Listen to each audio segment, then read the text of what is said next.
And we are live, ladies and gentlemen. Welcome to another edition of the Paranormal Graveyard with your host, Roger Belt. And unfortunately, we are live. All right, somebody's sharing the stage. Well, that's not me. With your host, Roger. But I don't know who it is. Here, let me mute it. All right, somebody's sharing the stage. Oh, really? That's not me. Hang on. What the hell? Here we go again. Really? All right. Okay, we got it. Yeah, I just can't see chat now. Okay, you paused the player, right? Yeah, I did, and I could still hear it. I don't know what in the world. Anyway, yeah, let's moving along. Moving along. As I said, Christina couldn't be here tonight. She's got some personal stuff going on. But my other partner in crime from last night's show, I know some of you will remember, Michelle Fitzpatrick is here to help me out. And yes, thank you very much. You're I very appreciate welcome. it. Yeah, no problem. We have an interesting show for you tonight. We're talking about Ouija boards and a little history and, of course, some stories involving Ouija boards and what have you. So sit back, relax, enjoy, and being the Southern gentleman that I am, Michelle is going to start us off. Yeah, thank you, fine sir. And Ouija boards have always intrigued, me, and I guess anybody that's in this field has always wondered if, they were real or not. So this is definitely an interesting topic. Some people say that it's a tool of the devil, a harmless family game, fascinating glimpse into the non-conscious mind. Could it be one or all of those? The Ouija board's been, their roots are in spiritualism, which actually began in the United States in the late 1840s. There was a movement that was led by mediums who claimed to be intermediaries between the living and the dead. Like today we would call them psychics and mediums, of course. Right. There were a number of ways that mediums would follow and believe that they were communicating, with messages from those who had passed. One way, table turning, involved, like a table moving, table tipping, I think it's called today, moving or knocking on the floor in response to letters called out the alphabet. Another method uses the planchette, which is the triangle shaped centerpiece that you put your fingers on. It's a heart-shaped device that has two wheels. I know people that will actually use a pencil or a pen at the bottom, so they do automatic drawing with that. Pencil to the point, and then the user places their fingers on them, and you would be guided by the spirits, and they would write, also known as automatic writing sometimes. Both methods were problematic. Table tipping took too long. Planchette writing was hard to decipher.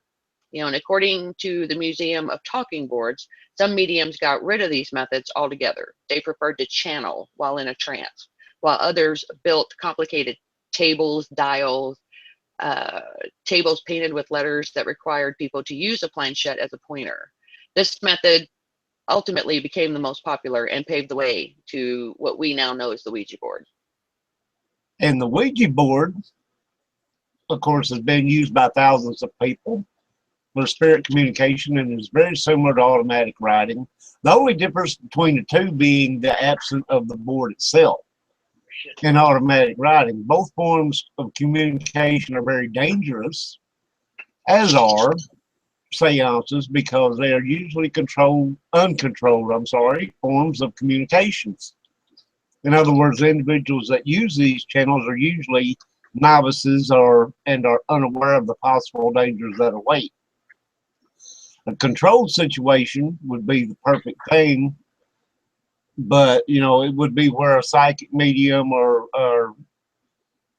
clairvoyant is present. This way, the medium could sense any dangers and present and close off the communication before any harm was done. The Ouija board is just a piece of compressed wood sold at virtually all toy stores and occult supply and bookstores. Ouija is a contribution of two words, and I don't know if I'm going to pronounce this Ouija, which means yes in French and German, respectively. The board itself is not dangerous, but the form of communication that you are attempting often is. Most often, spirits whom are contacted through the Ouija are those whom reside on the lower astral plane. The spirits are often very confused and may have died a violent or sudden death, murder, suicide, etc. Therefore, many violent, negative, and potentially dangerous conditions are present to those using the board. Oftentimes, several spirits will attempt to come through at the same time, but the real danger lies when you ask for physical proof of their existence. You might say, well, if you're really a spirit, then put out this light or move that object. What you have just done is simple. You have opened a doorway and allowed them to enter into the physical world, and future problems can often do arise. So that's a little note to take in, anybody that plays with those things. Mm-hmm. What if the Ouija really does not contact spirits? What if it only accesses our own subconscious? Now, see, that's a thought I never thought of about Ouija boards. Oh yeah, we can elaborate on that here shortly. It's my opinion that the Ouija reflects the state of mind of the people who are using it, even if on a subconscious level. If you are frightened or nervous or even expecting something negative to happen, that's very much what you might get. On the other hand, some people using it with a completely different attitude have had a very positive experience. Yeah, I really like that.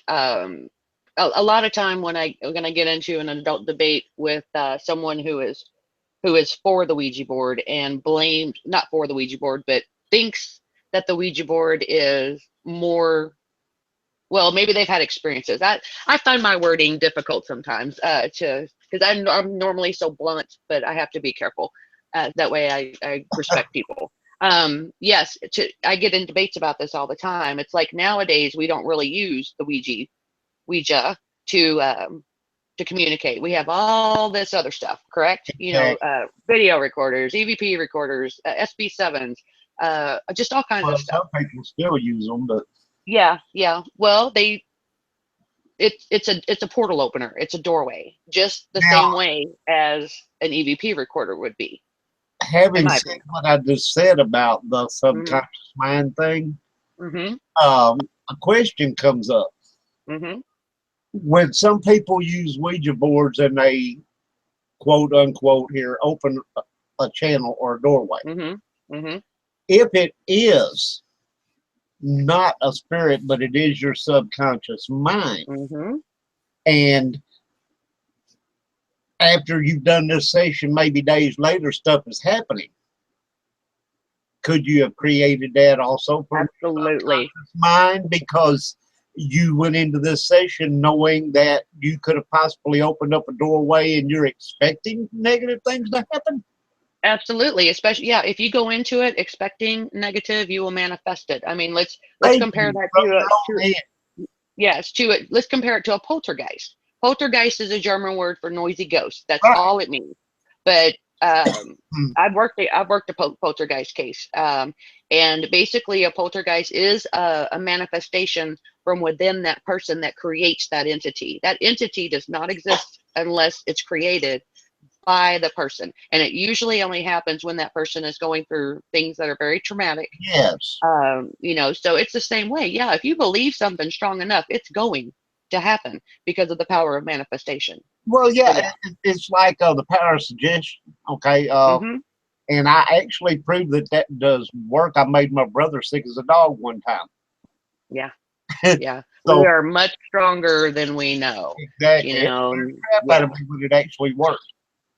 Right, right. I felt What's my really dog bad, doing? but Oh, anyway, yeah. Yeah, it's definitely there's a lot of controversy about this board, but there's something called the idol effect, and it says people can move something without their conscious mind even realizing it. And I think we just touched on that a little bit. well, You and I know, think your subconscious kind mhm. of pushes itself out there even when you're not concentrating on it. You know what I'm saying? It's Yeah, like I totally, sometimes totally agree. something will come forth and Hmm. you're not really expecting it. Well, like in the case of the Ouija board, if you really want to, if you want the answer to the question to be a yes, chances are, with the power of telekinesis, you could move the planchette without even realizing it Right, to the word yes. right. So I totally believe that that's possible. You could even test the effect yourself. You can like take a string and tie something moderately heavy to it, kind of like I guess a pendulum. Extend your arm out, hold the string with the hanging object as still as possible, and then all you gotta do is think for that to move to one direction or the other or into a Yeah, circle, and chances are it's going to happen. Even though you think your arm is motionless, the object will start moving, because I do pendulum, and I hold my hand very still, and I'm telling you that sucker moves, and for me it's my spirit guides coming through and all that stuff. you know exactly. um And it you're could right. be They are yeah, also called witch boards. right, they are called witchboards. It's an example of implicit unconscious cognition. There's been a lot of experiments with the Ouija boards and concepts, like it may end up revealing quite a lot Yeah, about how the mind makes decisions below our level of awareness, and that's always been fascinating for me. But that doesn't mean that there's anything wrong with turning to an Ouija board for answers. Of course, that's controversial as well. Or trying to channel spirits like at Halloween. Woo! You uh, just might be channeling the dark depths of an inaccessible Ronnie, unconsciousness. hold on just a second, please. Okay. Hmm. Uh, hold on, and if you would like to come on, I can get you on here. If PM me on Facebook, I'll give you a link. Or never mind, wait just a second. I'll do it this way. Let me get over here. Um, da, da, da, da, da. What I'm gonna do is, and let's hope this works right. I'm gonna put the live link right here. Okay, Okay. there you go. Now, Rowdy, if you want to click that link there, you should be able to come in here with us if you like.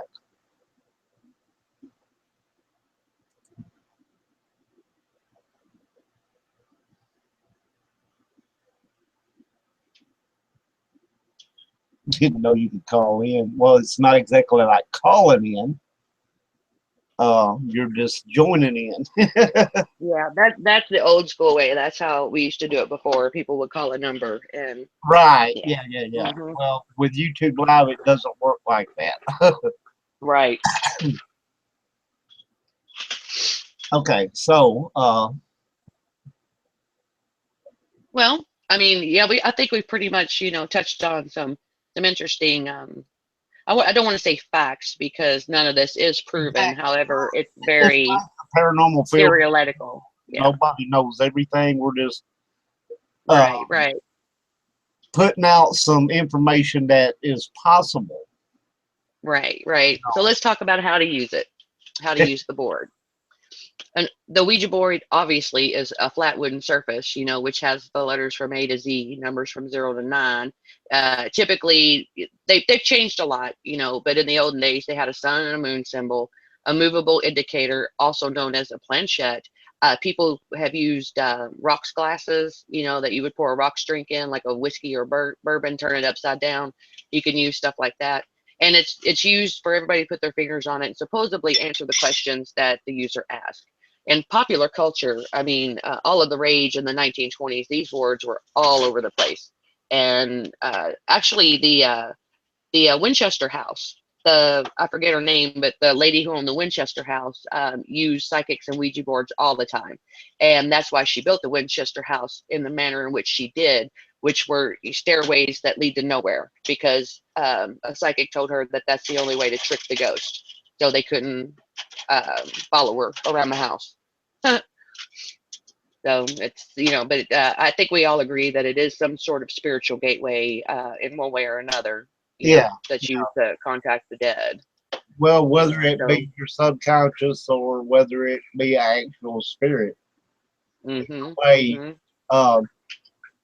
If you're contacting your subconscious, that's kind of interesting too. Your higher self. I'm a spiritualist, and I do believe in the higher self.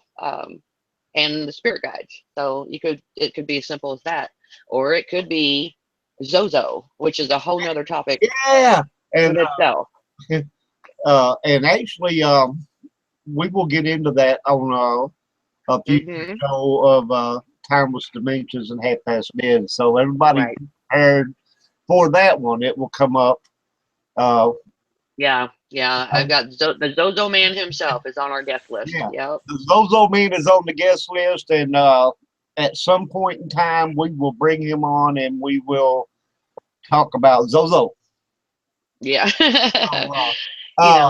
Roddy, if you can't get in there, it's possible you have to have a YouTube and a Google account in order to do the live, and so that may be the problem. I'm not sure. I know for me, it takes two different electronic devices. I have to use my phone for one and my laptop for the other. For me, it won't work on just one. Okay. No, you can't see me. And hey, Bill, William Wallace is on with us. So I love William. William's my buddy. No, you can't see. We're just showing the picture because we didn't feel like dressing up tonight, but I didn't feel like dressing up tonight. I was like, can we please put a picture up? So we put up a picture. Hey, Divergent Path is here. Welcome, you guys and girls. Oh, very cool. Yeah, welcome. Okay, Roddy says, I do have Hangouts, been on Paranormal Suit via Google Hangouts. Okay, this is run through YouTube Live and also Google Hangouts, so you have to have both, I believe. At least that's what it told me back in the day. Yeah. See, I've got Hangouts on my cell phone, but not on my computer. So I use my phone for the Hangouts. You can't, William, you can't hear us? He says just can't hear. Oh, bummer. Can you see? Well, I can't type in the chat if you can see the chat. I'm gonna make me a glass of tea while you're doing that. Okay. Bill is in the house. William, can you not hear me? If you can hear me there, type me an answer. No, I can't hear you. Then how did you know I said, can you hear me?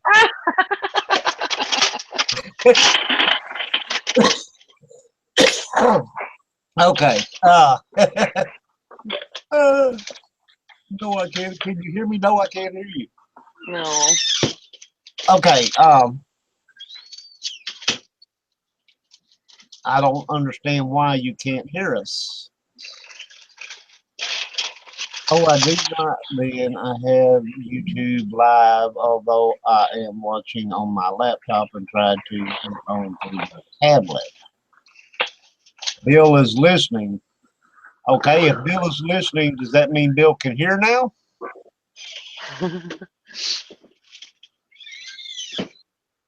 Y'all are confusing me, Bill. What are you doing to me, Bill? Anyway, okay.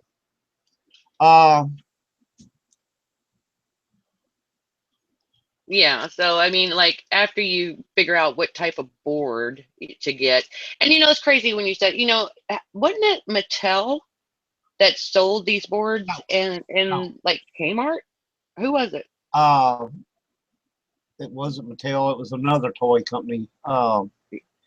Dadgummit. You got to I send. know, I can't remember either. You I'll had to have to send that. Google I that could have later. told you. Parker Brothers. Oh, okay. Yeah. And I do believe they have pulled them from the stores, or they were supposed to. I'm not sure. But anyway, once you find your board, which a lot of people do make them now and sell them, all over the internet, so you don't necessarily have to go to you can get them custom made. I have a couple of friends on my Yeah, list that do that. Parker Brothers. Mattel. Parker Brothers, that's right. Yeah.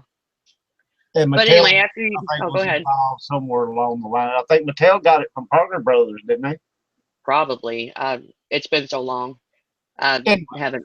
and Yeah, and, I and haven't. that post that Mary put up earlier, I thought that was very, very interesting. The fact Hmm. that the age to buy a Ouija board Right. or to use one is 8 years old, but you got to be 21 Uh-huh. to buy alcohol. 21 to drink out. Yeah, so we can open up portals and draw in the demons from Yeah, hell, but you, but but you you can't can't buy drink. beer. Yeah. I mean, well, oh well. Uh, it's funny, but it's not. Actually, I know some people who totally believe that Uh, Mary they says work. you can buy them at Walmart in the kids section. Oh, yeah. I heard somewhere a long time ago that they were going to pull them from the shelves, or that somebody petitioned for them to pull. They I didn't should. know if it went through. They should. That is not a children's game. Yeah, like light as a feather, stiff as a board. I think I even played that as a kid. It's whatever. Yeah. So after Well, you get I a board, remember that from the Cramp movie. yeah, That was the board. yeah, light as a feather. Okay. Uh, yeah, but then after you figure out what board you're going to use, they advise you to grab a couple of friends. But technically, you're supposed to play this alone. I guess kind of like the little girl in the Exorcist movie. Yeah. She played alone and talked to Mr. Happy or whatever his name was. But it's best to play with at least one other person. Especially if it's dark and stormy, so you don't creep yourself out, I guess. Two people is idea. The more you have, the more hectic it could get. With people talking, and if it moves, everybody's going to scream. And but they say to try to keep it quiet because it confuses the spirits. And more than two is fine as well. Just make sure everyone stays calm and respectful. Then they encourage you to set the mood. Before getting down to the business of contacting the other side, you may want to get in the mood by dimming the lights, using candles, lighting incense, burning sage, which I do over everything, not just the Ouija board. We always sage, and we always, use a protection words, etc. You Okay. know, uh, William brought up that it's your mind that opens the portal, and that's what we were talking I about. agree. Yes, totally. We The manifest what subconscious happens. is actually what's doing the portal opening thing. Right. And the Ouija can be all about timing as well. Sometimes the board, for people who believe in it, is ultra responsive, and sometimes, it's nothing will happen. It's best to try it at night in the wee hours, like the witching hour, between Yeah. 12 midnight and 3 a.m. Ooh. I wonder if that's why they call it a witch board. Because of the witching hour. And of course, you've got the demonic hour, which is 3 a.m., the inversion of the crucifixion, so on and so on. Yeah, You're yeah. supposed to remove all distractions, like don't have any music on, turn off the television, no kids running around. It's basically a seance, and it requires your undivided attention in order to be successful. No phones, don't especially Yeah. now. Turn the freaking phones off. And be patient, be patient sometimes. And I know this firsthand, because I I read cards and stuff like that. And, I've been in contact with my spirit guides, and sometimes they just don't come right through. They, Right. or maybe your mindset isn't prepared enough, well, I meditate, but, in order to do that, but, sometimes for them to build up the energy to come through, it may take a minute. And we paranormal researchers know that. We know that just because your little K2 meter isn't going off right away, it takes a minute. They have to usually draw off the living in order to manifest the energy to move something, etc. So Now, you may not get your answers right away, but they say don't give up. William And brought up a good point, though. what's that? Sorry to interrupt, but try doing that in a cemetery. Ooh. Yeah, boy, don't that give it the creepy effect. Oh my gosh. Oh, nah, not me. Just William is good about bringing up stuff like this. So Yeah, that's an excellent point. he Yeah, mentioned this 1,000 times. Me and him's going to get together one of these days and investigate a cemetery with a case of beer. that's what's up right there. I would like to go to the Bell Witch and Yeah. do that. The Bell Witch, Only thing yeah. is, Bell Witch Cave, Hmm. as exciting as that sounds, they do not allow you to bring in a video camera or a camera to take pictures and none of that stuff. What, do they just do tours? They do the tours, and they want to sell you their pictures and stuff. They don't want you taking. Oh, no. That's like Bobby Mackey's. Yeah. Bobby So Mackey's has been cleansed so many times. There's nothing at Bobby Mackey's. Don't any of y'all go to Bobby Mackey's. It's so phony. but if this is a portal to hell, come up here and get me. Oh my gosh. Hey, get my hair gel back. Embarrassing. Yeah, embarrassing. Give me my hair gel. I'm glad they've been found out. But anyway, be patient. Sometimes they need some time to warm up, basically. Sometimes the planchette will move very quickly. Sometimes it's very slow. If you're getting a message out of the planchette, it's kind of like waiting for dial-up on the old-style computers. Now we have this uber fast internet, so we get what we want right when we want it, and that's sort of somewhat programming us that we want responses right now. Exactly. So sometimes it's good to walk away and then come back and see if you get a response then. Exactly. Also, you want to be polite.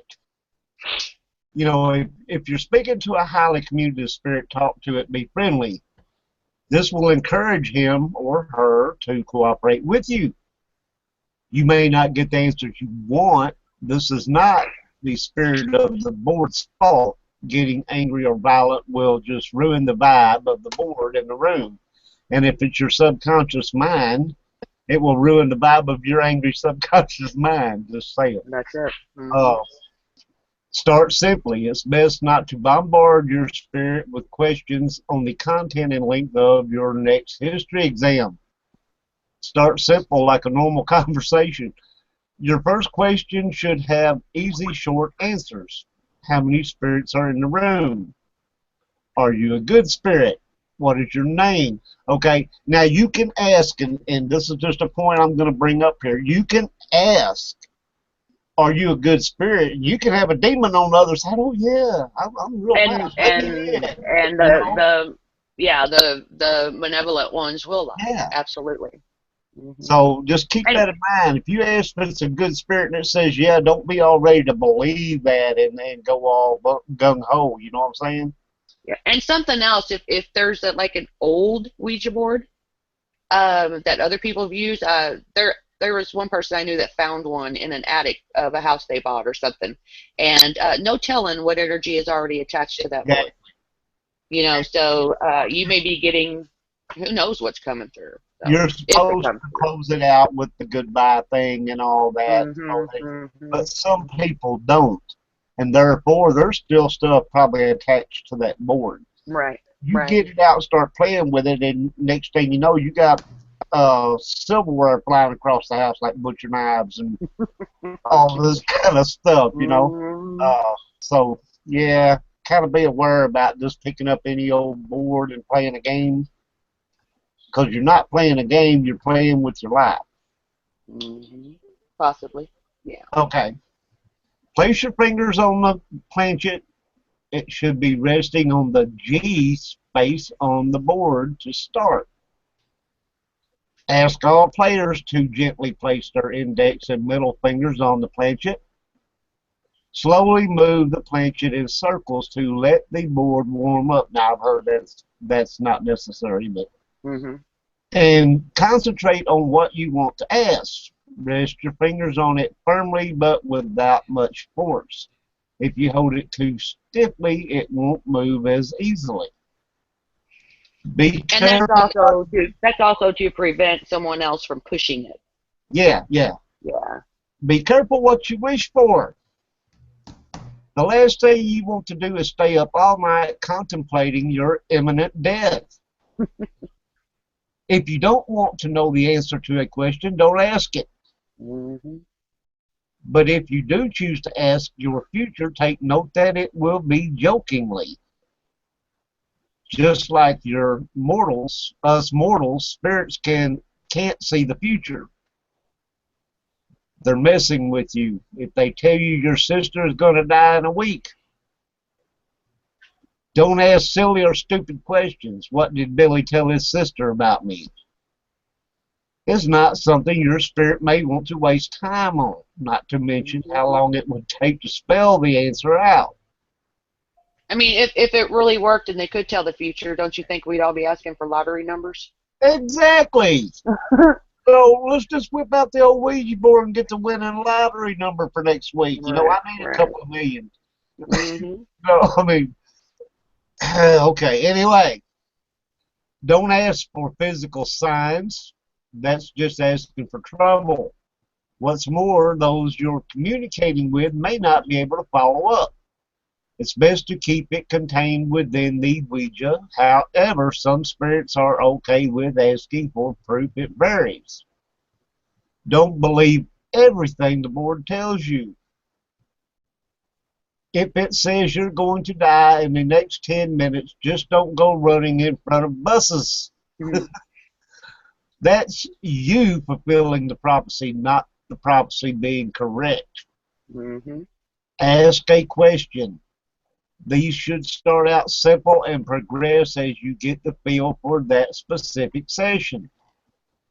If your spirit indicates that she is bad, it's best to close the board and resume again later. If you but now, when I say this, how many of us going to tell you, oh yeah, I'm bad, don't play with me? Mm-hmm. Right? They be, oh no, I'm just sweet butter wouldn't melt my mouth. You know, just saying. Okay. If you start getting rude or vulgar responses, do not mirror it with your own rude behavior. But you don't start using vulgar words, and don't shout if you get too scared, or just say goodbye to the spirits and quit. Concentrate. To get the best, most effective results, all players need to clear their minds and focus on the question at hand. Everyone playing, and I don't like that word playing because this is not a game. Yeah, right. Okay, but anyway, this is how, um, everyone playing needs to sit seriously and respectfully. If you have a friend who is laughing or encouraging ridiculous questions, kick them out of the room. As the planchet moves, you may want to have one person serve as the writer. Sometimes responses get quite lengthy and need to be worked out. So in other words, have you somebody who can have a tablet and pen at hand and write down the answers that you get. Mm-hmm. And of course, after you close the session out later, you can go over them with each other and whatever. And I reiterate, Ouija board is not a game. I don't care if Hasbro or Mattel or Parker Brothers or whoever sells them to kids. They're not a game. There's a lot of stories out there about some real horrific things that have happened to people. Exactly. So, like you said, to remain calm in the last few words you said, it's the same thing with even paranormal teams. Most paranormal researchers or hunters, whatever you want to call them, they get hurt when something spooks them and then they fall down the stairs because they're running. Duh. So it's kind of the same aspect. Okay, William's talking about Howard Street Cemetery in Massachusetts being the most haunted cemetery in Salem. I don't know. I haven't never been there. I would like to go. Yeah, but, me either. Yeah. I personally have a hard time. I want to go to Salem, but, all of the negative stuff that's happened there, I'm kind of jaded towards it because at one time I did practice witchcraft. So for me, it's like, I don't really believe that half of these people they slaughtered were witches, and there's no way I'm going to endorse that. So even though I really would like to investigate Salem, it's kind of like one of those pet, I don't know what to call it. I'm just, I can't participate in something that was so evil like that. To me, that was evil, the way they murdered everybody. But anyway, after you do everything that Roger said, you want to watch it move. You know, sometimes it's quickly, like we were saying earlier, and sometimes it's slowly. But once in a while, it just doesn't do anything. You know, but if everyone is focused and attentive, the planchette should slowly take off. You know, if everybody's focused on it and everybody's got their head in a positive place, it should move. I mean, I know my pendulum does. I know that for a fact. Make sure that no player is dominating the planchette. And I think that, like what Roger said about the finger positions, those are very important. And, you know, I guess, you know, there's clearly a reason it's moving. And, you know, people shouldn't play the game if they're going to be dominating everything. Every player should have the same amount of weight distributed on the pointer. You know, close the board. If the planchette starts doing figure eights, or counting down from Z to A, or counting down from 9 to 0, end the seance by moving to goodbye. Any of these three things happening indicates that the spirit is trying to escape from the board. It's very important to tell the spirit goodbye. You would hate, you know, you would hate to be left all of a sudden, wouldn't you? You know, and I think there's a little something with things going in reverse.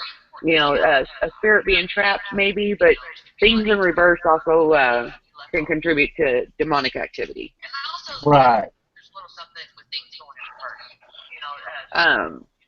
You know, have the medium or whoever, the sensitive person that's there, you know, when it's time, finish the seance and sweep the planchette over the goodbye symbol on the board. You know, of course, if you enjoyed the time with your spirit, say goodbye. I would say thank you if it was a positive experience. Yeah. And wait for the planchette to move to goodbye. You know, and before you box your board up, you want to rub it with a soft dry cloth. This keeps it clean and prevents dust and moisture from building up. I personally would sage it afterwards to remove any and all negativity that would have tried to come through to pretend to be a positive entity. Exactly. Yeah.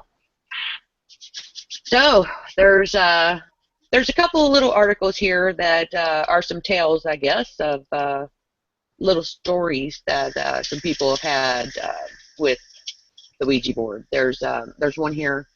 My first mistake was calling a spirit a coward. My friend had mentioned that she had no one, so I asked her to pull the board out so I could check it out. At first she said no, then agreed to do so as long as she didn't have to participate. After she had the board set up, I asked, is anyone in there? Nothing. So being a dumb teenager, I said, if anything is in here and you're not talking, you're a coward. The board was put away after that. Fast forward now to about a week later, and have me sleeping upstairs on my couch. I woke up to the stereotypical stormy night. Thunder and lightning, wind and rain, the works. I look around, see why I woke up, and couldn't see a thing. Decided to try to fall back asleep. After laying there for about, 30 seconds, I hear from downstairs, get the boy, in a raspy, wispy voice. And anybody who's had an EVP knows that sound. That, get the boy. Oh, man, gives me chills. I'm opening my eyes and I listen. Nothing. You know, start to go back asleep. You hear get the boy, but it was much louder this time. Then the downstairs door slammed shut.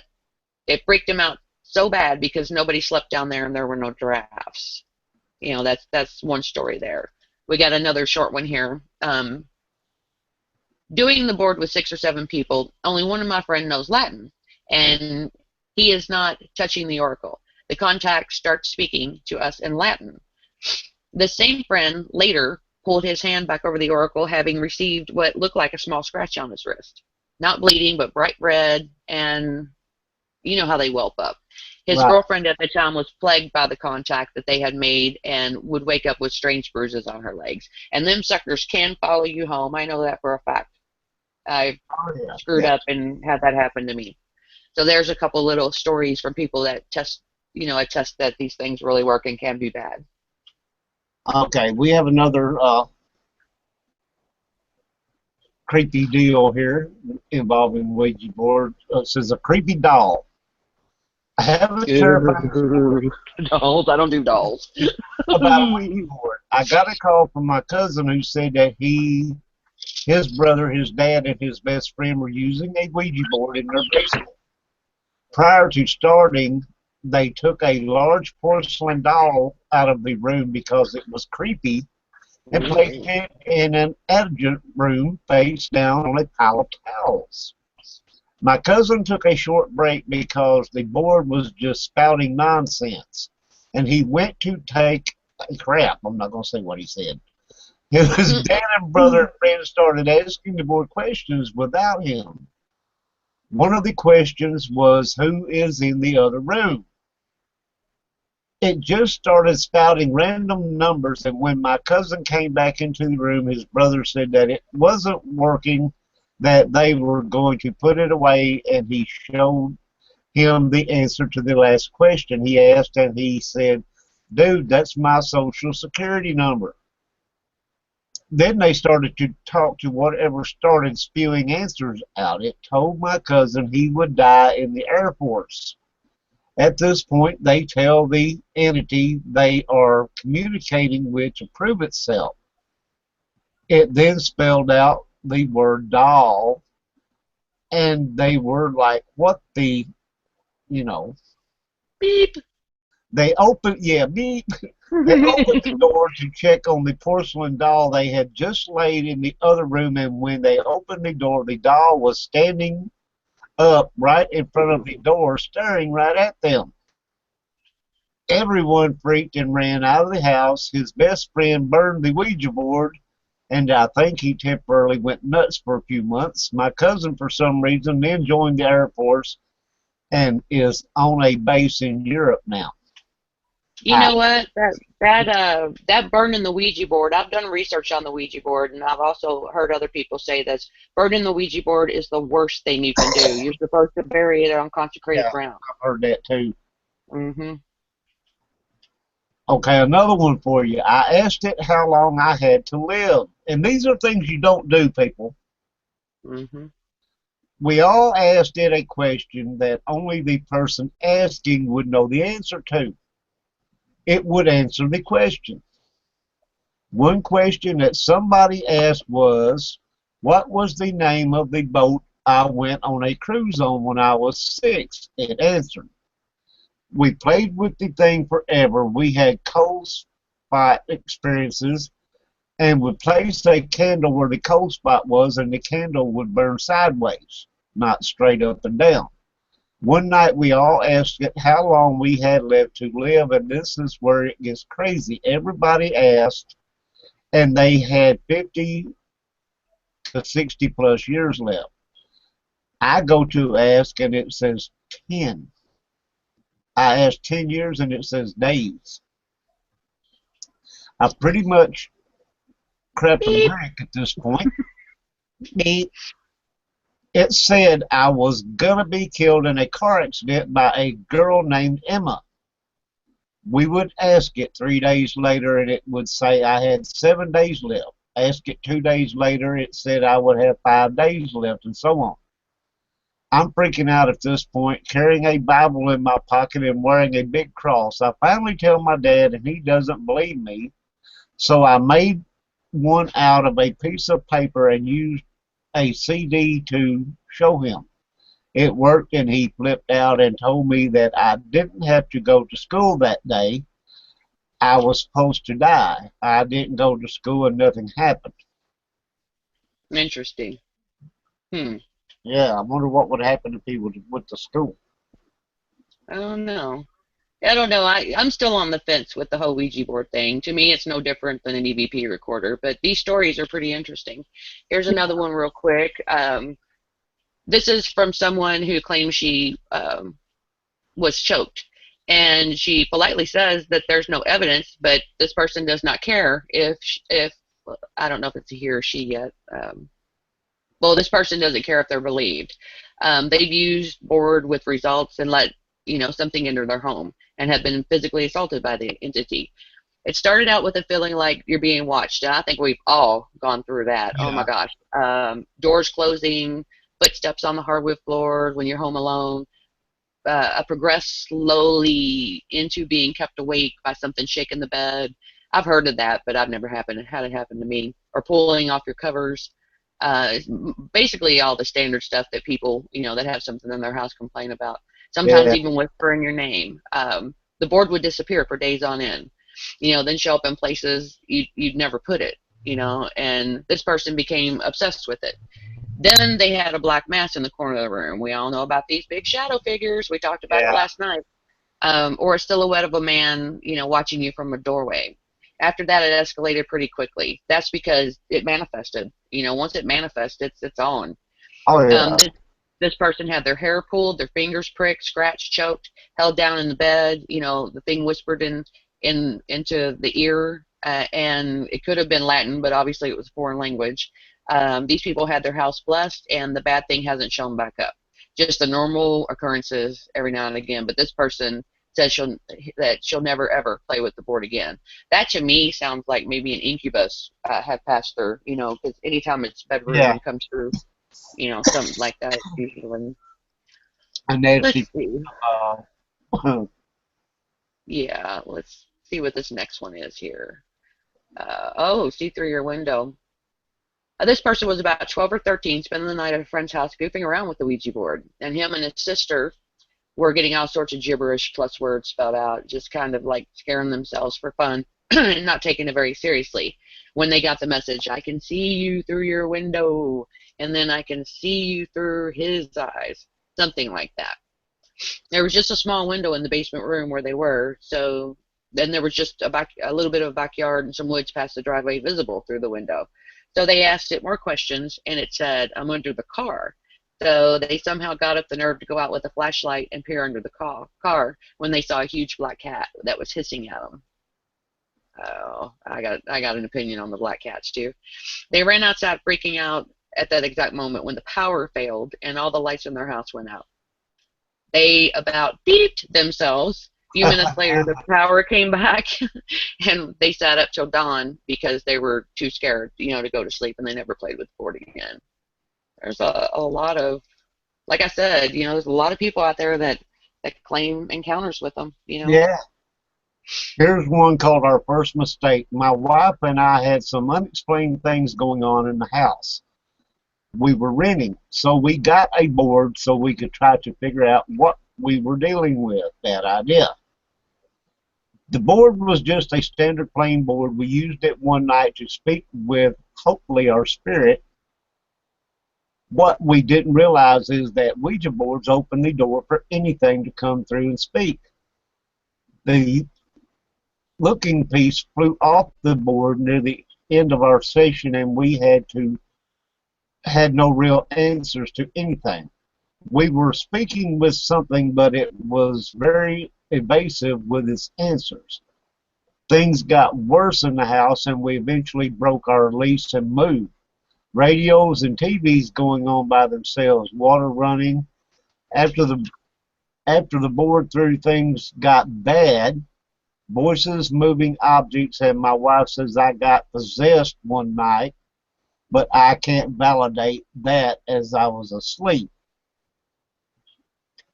This was called OMG in Latin terms. Oh my God. Okay. My mom has warned me against using them due to her own experience. She used one at a friend's house when she was young. Nothing of consequence happened during the use of the board, yet she noted that whatever ghost they were chatting with seemed to be violent and have it in for her. She shrugged it off and left in her car. On the way home, she hit and gruesomely killed a horse, which appeared out of nowhere, running at her car in the middle of a city in the afternoon. Now, how crazy is that? I don't know. It's funny, reading these things because I've interviewed so many people, especially, when I was knee deep into going into some of these locations, and a lot of these are sounding a whole lot like specific incidents that happen to owners of haunted houses, that claim they've never used a Ouija board. This next one is really short and sweet, so I'm going to go ahead and skip it because down here I'm really interested in this one because there was something that happened to me where I lost time. These people say we lost 10 hours. My friend and I were about 14 or 15. She had a Ouija board that we used quite often. She always thought that the other girl was pushing it for fun factor. She never took it seriously. One night they started, and it was about 9 p.m., they started getting very, very strange sayings. None of them, she says she can't remember 27 years later. but they got a name. Although the name she's forgotten over the years, let's see, it said that it must have been him, was from Malaysia, and that he was there to protect them. This person does remember that much. The next thing they knew is it was 7 a.m. It was like they blinked and the sun was up. It was very freaky. They lost 10 hours of their life. Neither of them remembered anything about it. They were just sitting there staring at each other like, what the heck happened? Too bad they didn't have a third person there, to tell them, but I'm sure that third person would have lost time too, but this person never used it again. And to this day, they don't know what happened. I've had something very similar happen to me. And that's another thing that led me to move on. This may sound corny or whatever, but there are such things as psychic abductions, and that's pretty interesting. I'm kind of relieved to see that it's happened, that somebody else has lost time too, My buddy William's over there giving out some very good information, Mm-hmm. and William's good about that. Now he knows some stuff, and Yeah, I think I got him on my friends list too. I have him on our list. He doesn't know it yet for future, but William, I have you on our future show list. I hope you don't mind. William's a great guy, and he's full of some awesome information. Really he is. Right. Anyway, back to where we were. This was called Warning. It's a short one, but I like how it starts out. The last experience I had with a Ouija board, the planchet flew across the room, smashing against the wall of its own power. Mm. There are a doorway, and unless you know how to interrogate the spirit, and I don't like that term, you have no idea whatsoever who or what is communicating with you. You've opened a door and called them through. And I think interrogation is a hard word, but you do need to know what questions to ask to try to at least wean down. But you wouldn't want to refer to it as an interrogation. They may not like that much. No.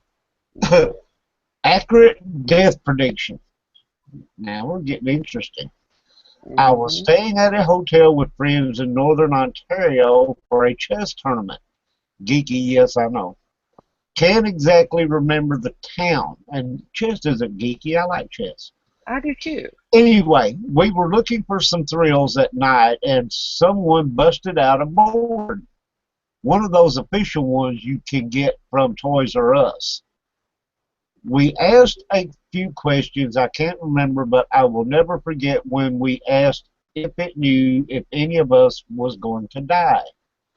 Yeah, I know, strange question to ask.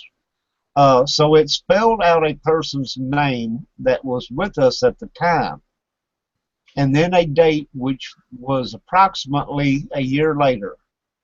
My friend died a year later from cancer in his knee. He knew about it 6 months before he died. To this day, I am still curious about the device, but damned if I'll ever touch it again. Yeah, that's kind of creepy. And here's another story here about it knew other languages. I mean, of course. I mean, when we're out here in the field and we're researching, I've caught things in Spanish, German. So why not? You're not necessarily going to get a spirit, if it's human, to come through that's going to speak English. Exactly. To me that would be a slight ignorant thing to think. Because it wasn't until anyway, I could go on for days about that. But this one I'm going to try to shorten it a little bit because I've only got about 30 more minutes. So obviously someone was playing with a board here, and let's see, let me see if I can shorten it. They were talking to all sorts of spirits, and none of them were taking any of it serious. Then they thought of a way to put it to the test. I'm Kuwaiti American, was born in Kuwait. So I know Arabic and know of a friend of my brother that passed away recently. So I asked to speak with him. Now, okay, so this person was trying to call their friend through. Now, only one person knew me at the time. I could get together. And didn't know that much about me. I was definitely the one who could speak Arabic. I was in Oklahoma at the time. So I asked in Arabic how he died. The board spelled out car crash. This person was a bit shocked, but still didn't buy it completely. So he asked for a more detailed question. I asked in Arabic how old he was when he died. It pointed to 1 and then 3. That's when this person really started freaking out. No one had ever known of these details, let alone understood what I was asking, because he was speaking in Arabic to the board. I asked for more details on a crash that he flew out the sunroof, and after that he stopped. He hasn't touched a Ouija board since. So, yeah, that's neat, and that's a tough one. You know, we don't know if it was the manifestation, telekinesis, moving the board on its own, or if there's something really did answer him. The board's going to spell out Satan. That's always scary. This Right. person's grandma bans them from her house because once when she was younger, her and her friends messed with one. They asked, who they were talking to. It spelled out Satan. And then her friend who owned the board started convulsing, and from then on swore she felt a presence every time when she sleeps. Yeah. Yeah. Okay. Which is weird because, I mean, Christians aren't supposed to open up doorways. It says specifically in the Bible, to not mess with, anything that opens doorways. So, so for an entity to come through and saying they're Satan, it's like, I don't know. I wonder about that. Okay. Strange markings. My brother built a Ouija board once and had some pretty weird encounters. I'll have to ask him for the details sometime. Anyways, he shaved down his pointer thing once and found weird markings on it that only showed up under a black light. No markings found in the wood the pointer was cut from, and markers would show up as black under the black light, while this showed red. Anyone else experience this? No, because I don't play with them. But anyway, this is not a game anymore. What did I say earlier? This is not a game. Perfect story, 100% true. About 15 years ago, my sister had some friends over one night. They were in the basement watching some scary movie. They had a Ouija board. They started cussing at it and calling it the crap word and the effing fake. It stopped responding, so they began watching the movie again. All of a sudden, all the lights and electricity goes out. They start screaming. Then the TV comes on all static and is blaring noise. They were yelling and crying. Then the TV shuts off and comes back on to just a black screen. The words, "This is not a game anymore," roll across the screen all in white.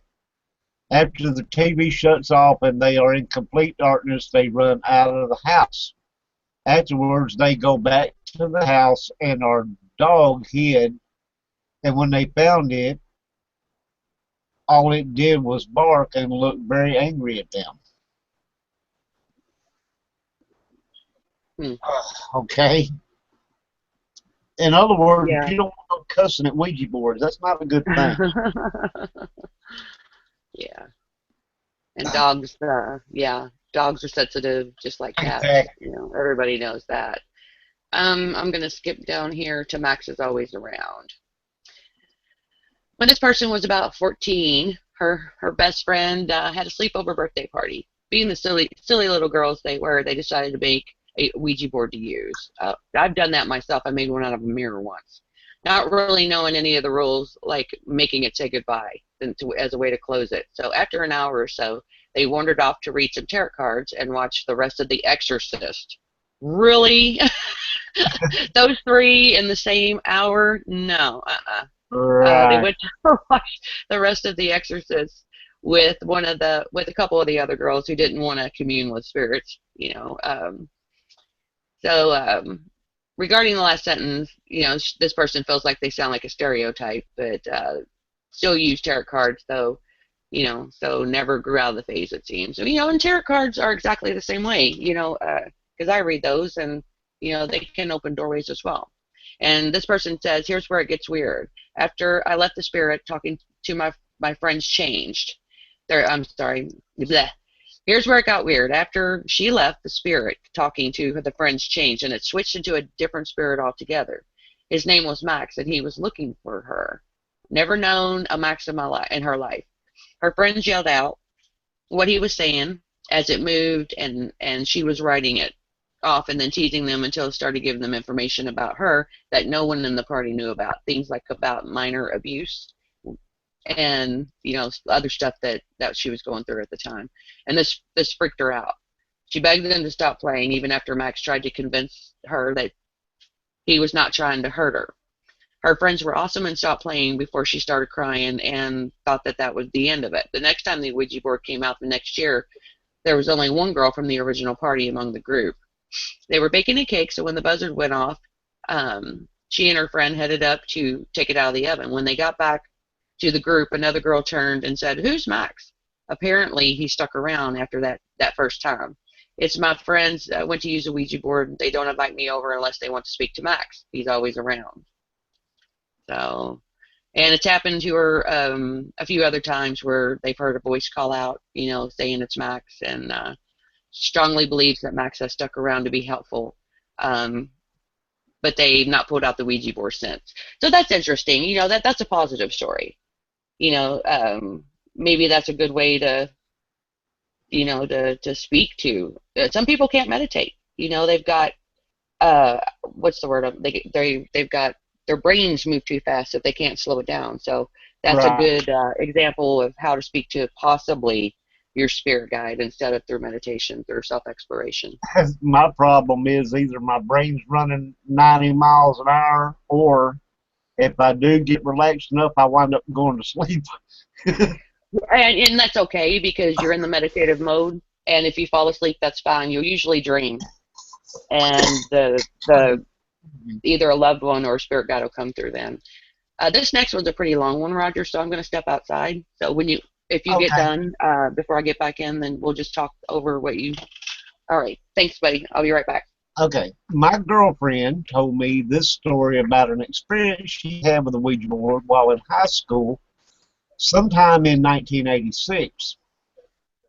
She had a friend named Johnny who was suffering from CL or some other debilitating illness, who had recently been hospitalized as a result. Both she and her friend Kelly visited Johnny regularly in the hopes of keeping his spirits up and for a quick recovery. One night after visiting Johnny, they were at Shelley's when they decided to try out a Ouija board. After a while, they started communicating with a spirit who seemed to know a lot about them that it really shouldn't. After some questions about toys, boys, and general questions one would expect teenage girls to ask, my girlfriend decided to ask about Johnny and his condition. The board quickly spelled out 24 June 1987. Johnny won't have to worry anymore, and went to goodbye. My girlfriend and Shelley were so convinced that board was giving them a date for recovery that they actually wrote the message down and sealed it in an envelope. The following year, on 24 June, it turned out that Johnny indeed no longer needed to worry about his condition. It was the day he died. Ouija possession. Now, so basically, they got a death date. They thought it was a recovery date. They sealed it in an envelope. Huh. And I'm assuming this was so they could say, well, yeah, we already knew you was going to recover. We had it sealed in this envelope. The Ouija board told us this, a year ago. Whatever. But that's where when you get answers like that to questions, they can have double meanings. So, you have to be able to don't just take that as this is the right answer, that's where you would ask another question, so exactly what does this mean? Is this a recovery date or is this a death date, etc.? Yeah, I, couldn't really ask those questions at all personally, because well, like we said, you manifest it. So yeah, that's okay, deep Ouija stuff. possession. You've never believed in possession. I still don't know if I do, but I had an experience that makes me wonder. It started when I was 8 years old. My older sister would always talk to the walls. I thought she was crazy. She would always talk about her friend Annabelle and would introduce me to her. I never saw anything, but would usually play along. My doctors say it was a mental disorder, but my sister was perfectly normal otherwise. When I was about 15, my sister started using Ouija boards. I would watch her and her friends' sessions by sitting next to them, but I never had the courage to try it myself. I soon discovered who Annabelle was because she talked to my sister through the Ouija board. My whole family was creeped out. I remember one night waking up to my sister screaming in bed, tearing up her sheets. One day she licked her own urine off the floor. Oh, some days she would go the corner of the basement and eat spiders. Ugh, That sounds like that show, that Emily Rose. yeah, He would do that too. and tear out her hair. Her pupils would constantly dilate and her voice would change. She would never respond to her own name. She would just insist she was a dog and howl. The doctor started giving my sister medicine to help with her disorder, but after a couple of months of strange behavior and her refusing to eat, my dad took her to an exorcist. I didn't go because I was too nervous. The exorcist claimed he got the demon out of my sister, but she passed away a couple of days later. I don't know what possessed my sister or how long she was disturbed. I'm guessing it was Annabelle who finally got an entrance when my sister used the Ouija board, or maybe she wasn't possessed at all. I really don't know, but I really do miss my sister, Ouija possession. I've never believed in possessions. I still don't. And this is a repeat?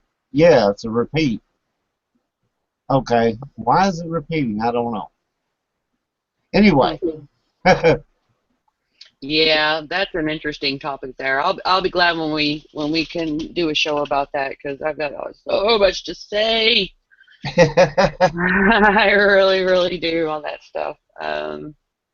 Let's see.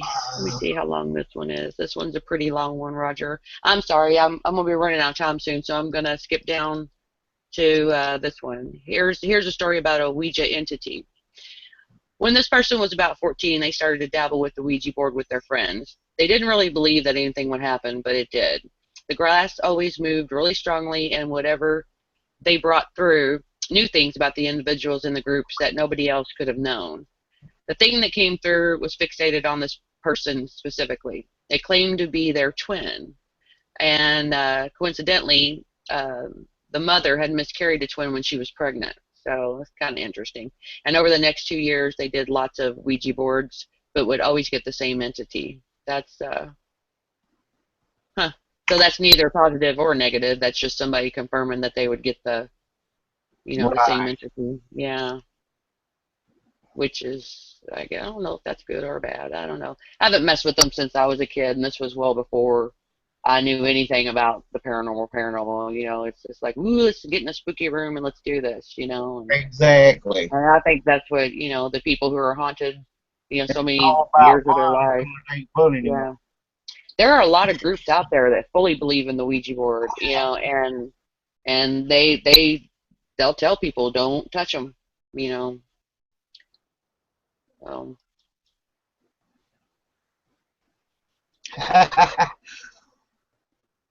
Okay. An evil entity. Although I first believed that it was the ghost of my twin, I slowly came to realize that the entity was something else. It began telling me that it wanted to hurt my friends and that it wanted me to die. so that we could be together. Now that's freaky. Mm-hmm. I started feeling like I wanted to hurt people. I started feeling that even when I wasn't doing the Ouija board, it was still with me. Sometimes I would feel the bed move like someone was sitting on the end of it, and then I would feel the covers being pulled down off the bed. I would grab hold of them and try to keep them on, but the tug was too strong. Only when the covers were completely off my body would I be able to pull them back up. This would happen so many times during the night that I was constantly exhausted. Eventually, I went to a medium and told him everything. He took me to another medium, and they told me that there was something that had attached itself to me. And attachments are very real. Mm-hmm. Uh, I will agree with that. yeah, that can happen. Mm-hmm. They told me that this thing was very negative and fed off fear, and that's another thing that is true. And that I would have to learn to put up a barrier in my mind against it and keep the barrier up constantly. Now, I'm sorry, but now I gotta, what's the word? Iterate here. Mm-hmm. If you have an attachment that's messing with you, and somebody tells you, well, the only way you can fix this is to put up a barrier in your mind, you constantly got to keep that barrier, you'd never have a peaceful moment. Why is that? You know, Oh, because you're keeping the barrier up. yeah, I think because basically what they mean by that is just tune it out. You know, like the nagging kid on the plane when yeah, you're but going you to would a have to keep destination, you just tune it out. you would have to keep a conscious thought all the time of tuning this thing out, Okay, tuning this I thing see out. what you're saying. Hmm. To me, the best thing to do would be to go to somebody that could remove the damn thing. Yeah, And agreed.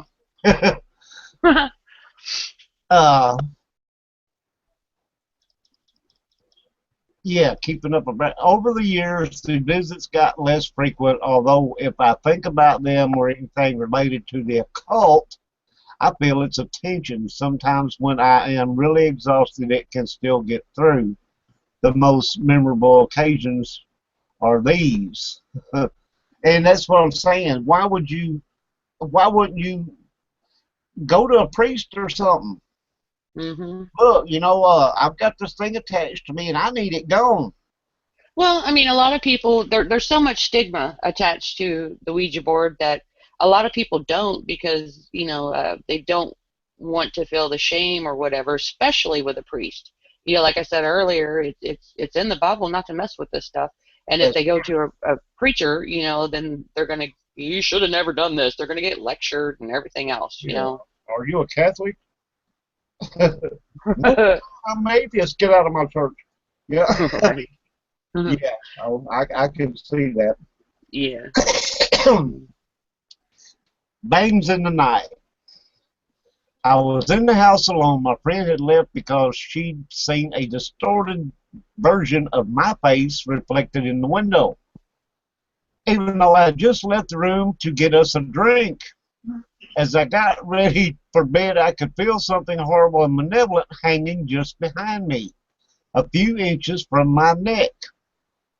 I was trying to ignore it and was desperately trying to maintain the barrier in my mind, but I was too scared and I could not tell that cracks were appearing. I got into bed and immediately heard scratching and scraping noises in each corner of my room. This went on for about an hour and then stopped. The horrible feeling that I had didn't leave, though. I knew the thing hadn't gone. After about an hour, a loud banging noise started in the bottom left corner of my room. I realized that the other side of the wall was where the staircase started. The banging was so incredibly loud and purposeful and carried on in the corner for about 15 minutes. Then it slowly started moving closer to where my bed was. I did not have a headboard, just my pillows piled up against the wall. Eventually, the booming was directly behind my head, so hard that I could see the pillows shaking with each bang. I was still trying so desperately to get a hold of my fear and telling this thing to leave, but it continued for what felt like 2 hours. I must have eventually fainted or fallen asleep out of sheer exhaustion. When I woke up the next morning, the thing was gone. It came back a few times after that, but never as strong as that night until maybe 15 years later. Hmm. You know what's interesting is a lot of poltergeist activity will occur when a person, of course, is traumatized, like we talked about earlier, but also during the some stages of, for instance, puberty. Puberty is a big time when you're going through all your hormonal, your brain is starting to change and rewire. So there's a lot going on in the body that makes you more susceptible, and like, so this would be a good, for instance, that maybe something happened during puberty, and then 15 years later, whether it be male or female, we all go through the change. And once again, our bodies are rewiring, and hormones are all out of whack and stuff like that. So that's a fascinating story, and it's something to consider. When our bodies change, why is that? I wonder. Why do these things only seem to happen when our bodies are going through some sort of transformation? I guess maybe our vibrations go down or something, or we're weaker somehow. Maybe our auras are dimmer. Who knows? I mean, it could be anything. I really like this next story because I think all of us as a child at some point had that freaking door in our room that we were all terrified of, and this, that door that wouldn't stay closed, or we'd see it open or something. I haven't met anybody to this day that hasn't had that happen to them. Or you stand at your door and you run and jump into your bed real quick, and then you curl up in a ball because your hands or feet can't hang over. Did y'all do that? Over your head and turn your little flashlight on. Yeah, underneath, like, oh god, the little thing in the closet. So I like this story. I'm gonna read this one, and then I can't wait. You peep out every now and then to see. Yeah, those were or you keep the light on, because you didn't want the light off. So this is a neat story. I'm gonna read this one, and then I can't wait for the next one that you're gonna read, because that's that's the good one. Yeah. So this is a story about the door that wouldn't stay closed. At the time, this person was living in her house with her two daughters. She felt that familiar, oppressive feeling. Anybody that's done ghost hunting knows that feeling. And then the door to the room would open. There would be no breeze. The windows were all shut, and her girls were in bed. She got up, closed the door, and then climbed back into bed. 2 minutes later, the door opened again. She again closed it and got back into bed. As soon as she was in bed, it opened again. She closed the door once more and put a chair behind it. It opened and pushed the chair with it. Ugh, now that's when I would have moved right there. Right. I'd have been out of there. So she closed it, and all the while it's holding the handle. So she's standing there holding the handle, and it started to open again. So she pushed it back against the door, and it still carried on trying to open. Eventually, she had her whole body weight up against it, and something was still trying to force the door open. And this person wasn't strong enough to stop it. So she got back into bed and started picturing the wall in her head and trying to read a book. And then the horrible scraping feeling left, I guess from the door, and she calmed down enough to go to sleep. Whew, I don't know. If I felt something pushing against the door and I knew nothing was there, then I'd be breaking out, shotguns, and I don't know what I'd be breaking out. But yeah, let's get, huh? What are you going to shoot, invisible? No, yeah, the air, I guess. I don't know. You don't think right when you're petrified. Drop down to the Zozo. This is a very, I can't wait for our guest to come on and talk about this. Okay, yeah. This is about Zozo, and we have a guest coming in the future to talk about that. A spontaneous decision led my friends and I to try Ouija board for the first time. My friend Christian said, "Hey, dude, want to try a Ouija board? We'll be bored if we don't." Who could argue with a solid statement like that? So I went with my friend Christian and another guy and two girls to an old iron furnace in what used to be the town of Fitchburg. Fitchburg was a furnace and railroad community that was abandoned in the 1950s. Ooh, I love abandoned towns, so places like that. Anyway, I had read about several life-ending accidents at the furnace, and because of my attitude and skepticism towards the board, I decided that the furnace would be the best place to try. We arrived around 11 at night and set up the board, a table, and candles inside the main center column. Christian and one of the girls got on the board and started asking questions. At first we got nothing, but after 10 minutes the planchet started moving. This freaked both Christian and the girl out, but they continued at Christian's request. The board claimed to be the spirit of a little girl who had died in a train accident many years ago. What started off as a friendly spirit quickly turned more aggressive and told us to leave repeatedly. Christian kept trying to ask the spirit questions, but it would just spell out leave. Eventually, it creeped everyone out enough to end the session. The other guy who was with us said he heard a low growling noise, but in all honesty, that guy gets scared if the wind blows, so he is hardly credible in this situation. After ending the session, we quickly packed up the board and walked out of the furnace and back to our cars. About halfway there, one of the girls, the one who was on the board, began to feel nauseous and dizzy. As we approached the gate, she broke into a seizure. I am a CNA and was trained to deal with the situation and was very thankful for my training afterwards. While I was trying to hold her head during the worst of the seizure, I kept looking back towards the furnace. In the center column where we had just been, I saw the shadow of a tall man. When we looked in his direction, he didn't move or disappear. He or it just stood there. At this point, the other girl was crying and we were all shaken up. We quickly left, and as soon as we were officially off Fitchburg land, the girl who'd had a seizure calmed down, stopped hyperventilating, and regained her focus. She eventually fell asleep on my shoulder. Now, that's the last bit that we have for everybody tonight, but I have to ask this question. Where does Zozo come into this?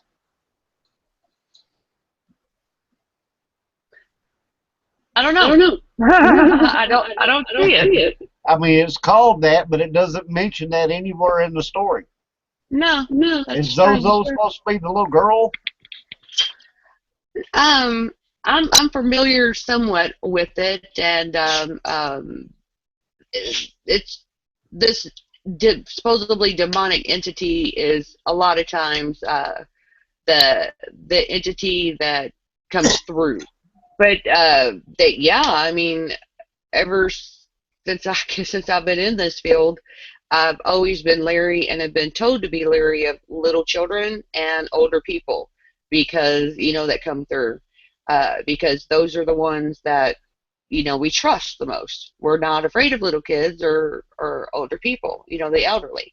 So to always be leery of those, and a lot of times, if there is a demonic style entity in the equation, they will try to come through as those or relatives. So I don't know. I don't know why that story didn't even mention it. It's bizarre. Anyway, I didn't know, but about Zozo. yeah. And They didn't explain it at all, did they? The tall man they saw, or figure, or whatever that they saw in the thing. Anyway, that's our show for tonight, you guys. I hope everybody enjoyed it. Michelle, thank you so much for stepping in. You're very welcome. I wish I could stay longer, but yeah, I gotta go. And anytime you need a substitute, just give me a holler. Give me a holler, bro. Thank you. Divergent Path, Mary, Meg, Roddy, William, everybody that's over there that I may not have seen in the chat room, thanks so much for coming. I hope y'all enjoyed it. And be very careful with Ouija boards. Yeah. I hope y'all took notes, and if you're going to use one of those things, please be very careful with it. We don't have anything else lined up as of right now. On the 21st, of course, between now and then, we will be announcing who our guest is going to be on Half-Assed Dead featuring Timeless Dimensions. Mm-hmm. So be prepared for that. Look, watch for the post. We'll be putting it up here soon. Otherwise than that, on the 26th, coming up very shortly, I will be in Old South Pittsburgh Hospital for a 2-night lockdown. Woohoo! Yeah, I'm going to be at the Hannah House on the 21st in Indianapolis. There's a paranormal meet and greet there. So that's actually that's this coming Saturday. So we that'll be both fun. have some fantastic plans ahead. So can't wait for those. Hope you have a big time where you're going. I know I'm going to. I know. I wish I could come down there. I just didn't. I didn't get enough notice, or I would have tried to make it because that's for a really good cause. Yes, it is. It is. And yeah. I'm not going to go into it and harp on that again, but everybody already knows what it's for. Yeah. Having said that, we will say our adieus, and we will catch everybody on the 21st. If something else were to come up between now and then, I'm going to let you know. So good night, everybody. Thanks again. Good night, sweetie. Good night, guys. Have a good one. Bye-bye.